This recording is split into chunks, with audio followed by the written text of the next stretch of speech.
This is Catholic Forum. I'm Bob Krebs, and today I'm very happy to have on the program our very new transitional deacon for the Diocese of Wilmington, Deacon Dennis Stameza. Is that how you pronounce your name, Stameza? You did very well. Oh, okay. Dennis Stameza. Very That's good. Very yes. good. And Dennis was ordained by Bishop Koenig on May the 11th to the transitional diaconate, and God willing, next year he'll be our newest priest for the diocese. So how are you feeling? I feel great after 1 week as a deacon. I feel great. I feel blessed, and yeah. That's great. So let's talk about yourself. Tell us a little bit about yourself and your family, please. Okay, my name is Dennis, Deacon Dennis Stameza. I am a transitional deacon for the Diocese of Wilmington, and as you said, I was ordained a week ago by Bishop Koenig. I am from Tanzania, from Kilimanjaro, the highest mountain in Africa. Mm-hmm. You can see Mount Kilimanjaro right from my window, right there. So I am from Kilimanjaro. I was born and raised a Catholic there. Mm-hmm. Tanzania is in East Africa. It's like 20 hours from U.S. Mm-hmm. Yeah, by plane. By right? plane, yeah. Not drive. No, you can't drive it in 20 hours. No. So Mount Kilimanjaro and that section of Tanzania is very beautiful, and it's very there's a lot of tourism there. Oh yeah, because of the mountain and the wildlife and everything. So what was it like growing up in a place like Kilimanjaro? Kilimanjaro is very Catholic. Tanzania is Catholic, but especially in northern part, which is Kilimanjaro. I grew up in a neighborhood which is extremely very, very Catholic. So people take care of each other there. Mm-hmm. I remember when I was growing up, the neighbors, if they see you in the street, walking in the street in the late evening, they will ask you, where are you going? You have to go back home. And they can even call you or your parents and say, Dennis is here. What is he doing here? So people are really, really good in Kilimanjaro. Yeah. Yes, that's kind of neighborhood that I grew up. That's great. And you have brothers and sisters? I have one brother and 3 sisters. Wow. And I am the youngest. I'm the baby. Oh, okay. Yeah. Do you have nieces and nephews? Oh, lots of them. More than 10. Wow. Well, hopefully they're all going to be listening to this and watching this on YouTube as well. Yeah. Do you have anything you want to say to them? Oh, I love them, and God bless them very much, and I'm looking forward to see them. They were watching my ordination last week through live stream. Yeah, that's So great. lots of people. Yeah, that's lots great. Of people there, yeah. So tell us about your calling to the priesthood. When did you first get the inclination that God was calling you to this vocation? So I first felt called to priesthood when I was very young. I was only 8 years old. And I was cutting bananas into small pieces and share it with my friends, and the body of Christ. And my mom said, you have a vocation to priesthood. You know, sometimes the words can affect the reality. So, and she said, I have to go and talk to the pastor about this. And the pastor was like, he's still young, so we don't know if he has a calling or not. But I was crying every day because of that. I was crying and telling my mom I want to go to the seminary when I was 8. Wow.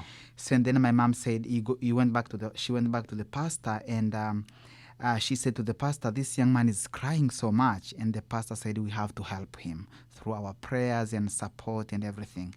So yeah, and I was accepted to the diocese back home 2013, right after high school. So college seminary for 3 years, and then 1 year of theology, and then I left the seminary there. Right. Came to the U.S. And you thought your vocation was over there at that point? Oh yeah. So after like 4 years in the seminary back home, I was like, maybe God is not calling me to this way, and I have to pray and ask God to show me the way. This is not my way. And I remember my pastor by that time, Father Sixtus Casey, and also my mom, they said to me, please don't rush in making any decision. Right. So just calm down and pray and really ask God to show you the way, because I was really devastated. And so I was like, yes, I will do that, Mom. I will do that, Pastor. And then after 2 years, I was in the United States. I was in Tennessee doing clinical pastoral education, which is chaplain's Right. program, As a layperson. as a layperson. So that was something you thought you were called to, maybe, if not the priesthood, then maybe this lay ministry would be a way to help God's people. Yes, but the reason why I came to United States is so I had a friend from Tanzania who was in Tennessee doing clinical pastoral education. But I had no idea if he was doing that program. So I called him. He was a seminarian as well before. I called him and I said, I really want to learn how is it like to be with people who are dying. Because my dad passed when I was very young. I was only, I was only 6 days. Wow. 6 days, yes. I was still in the hospital with my mom. And so I said to my friend, I really want to learn how is it like to be with people who are dying. And he said, there is a wonderful program you can apply and see if they will accept you. And he said it's CPE, Clinical Pastoral Education. And I sent my application and we had interview and the hospital accepted me. So you came to do that, and you were working in Tennessee, learning, and what happened? So I was in Tennessee for 2 years. I was accepted to the residence program for 2 years. And after my 3 months working in the hospital, I was working and study. So after my 3 months working in that hospital, I was like, God is calling me back to the priesthood. Let me really go back to prayer and ask God to show me. So I was working with the suicidal patients, the people who tried to commit suicide, and my dad also commit suicide. So by working with those people, I was like, I can see my dad. I can see my dad in these people. So I experienced a lot of things working in the hospital, and I thank God for giving me that opportunity. So after those 3 months, I was like, God is calling me back to priesthood, and I was praying and asking God to show me the way. And 2019 at the end, I started my process with Father Nom Caro. I sent the email to him, and then he replied back to me. I think it's an interesting story if you could tell it about how you got to the Diocese of Wilmington. Okay. What made you pick up the phone and call Father Carroll? That's a very good question. So I was really looking forward to joining the diocese in Tennessee there, but I was like, maybe I'm not going to rush. Right. Let me see what's the right diocese for me, where God is really calling me to be. And so one day I was watching ordination videos in YouTube, and I came across one of the video of it was during 150 years anniversary of this diocese. And Bishop Maloli, he was preaching in that mass. And he said something which is very connected to my family back home, very connected to what my mom was telling me when I was young. And this is the right place that God is calling me. And I'm going to send the email right now. So I sent the email, and after couple hours, Father Caro replied to my email. Wow. Yeah. I remember that video and that mass because I was the one that was live streaming it. So Right. So I had a little part in you coming to the diocese. But God is great. Yeah, He works in wonderful ways. How you needed that experience, with the dying in Tennessee, and then how you got to our diocese. And so tell us about your experience in the seminary at St. Mary's. What was that like? Very good. So you did 3 years there, right? Yes. So I have one more year. And thank you for asking me that question. That's a very good question and very interesting. I am blessed that I was in the seminar back home. So I experienced the formation in Africa and the formation system in the United States, which is very different. How so? So the formation in Africa is very strict compared to the formation system in the U.S. I will take an example from St. Mary's Seminary and University, which is the first Catholic seminary in the country, founded in 1791. The way they form you in the U.S., they really form you to be a priest for the people. They form you to be a kind of priest that the church truly deserve, especially in our lifetime. They don't train you to be like a policeman. I had a course in marriage, canon of marriage this year with Father Brown, my rector, and he said, we train you guys to be priests for the people, to welcome people to the church. We are not training you to be a policeman to watch people. So that's how they train you here in the U.S. They train you as a matured man. They make sure that you have, they give you everything so that you can really go into your vocation. But the seminaries in Africa, it's sad. Some of them, they really don't do that work. Formation in Africa, sometimes it's like some of the seminaries, like they train you to be like some kind of like a king, and we are not going to be ordained to be kings. We are ordained to be priests for the people, to be there. Right, shepherds. To walk with people. And that's really what I'm looking forward to exercise as a deacon, to be there. My guest today on Catholic Forum is Transitional Deacon Dennis Stameza. Stameza, and he was just ordained. He was a brand new transitional deacon. So you did a pastoral year at what parish? St. John the Beloved. And in Wilmington. And tell us about that. Okay, so my pastoral year was very good. I had very good experience with St. John the Beloved. I was with Father Joseph Bykask, whom I really respect and admire very much. He, as I have said in the dialogue, he was not only my supervisor for me. He was really, really like my dad. Yes, my dad passed away when I was young. So, but seeing Father Joe, the way he worked, the way he administers the sacraments, the way he's close to people, that's really the faith. Like, and I was like, this is really like my dad. So he really helped me. I learned a lot from Father Joe. He gave me a lot of ministries to do. I was working in the big outreach, working with poor people, visiting people in the hospital. You see him like running everywhere and every day.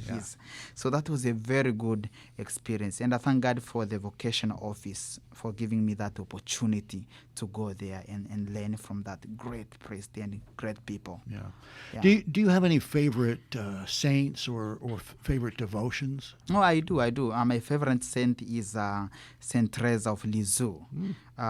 She's really my favorite, especially with her simple theology that do small things with a great love. I think we need that in this confusion world and difficulties and wars and everything. We need that, especially now. The other one is St. John Paul II, especially with his devotion to Mary and the Rosary. I really like John Paul. Yeah. He was the Pope while you were a child, I guess, during your childhood. Well, he yes, but he visited Tanzania in 1990. Wow. I was not even born yet. Yeah, I didn't think so. Yeah. You're 32? I'm 32 now. 32, yes. yeah. So, he visited Tanzania when I was I'm in 1990 and I was born in 1992. He's such a great saint. Yeah. Everybody around the world always just love, and that's why he became a saint so quickly. Yeah.